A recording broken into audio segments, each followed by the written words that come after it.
ভাঙা হচ্ছে বিভিন্ন ব্র্যান্ডের হাজার হাজার বোতল মদ।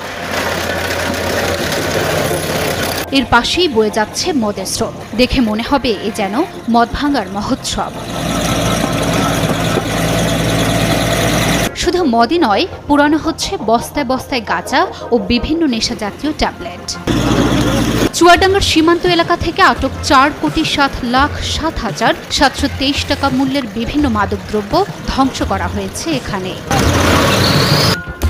ধ্বংস করা মাদকদ্রব্যের মধ্যে ছিল 9,279 বোতল ফেনসিডিল, 3,163 বোতল বিদেশি মদ, 20 বোতল বিয়ার, 172 কেজি গাঁজা, 9.5 KG heroin, 2.5 KG cocaine, 209 piece ইয়াবা, 11,060 পিস নেশাজাতীয় ট্যাবলেট ও 1,696 পিস নেশাজাতীয় ইনজেকশন। ফেনসিডিল 9,279 বোতল, মদ 3,163 বোতল, বিয়ার 20 বোতল, হেরোইন রয়েছে 9.461 কেজি, কোকেন 2.48 কেজি, গাঁজা 172.34 কেজি, ইয়াবা 209 পিস, নেশাজাতীয় বিভিন্ন ট্যাবলেট 11,007 পিস এবং নেশাজাতীয় ইঞ্জেকশন 1,696 পিস।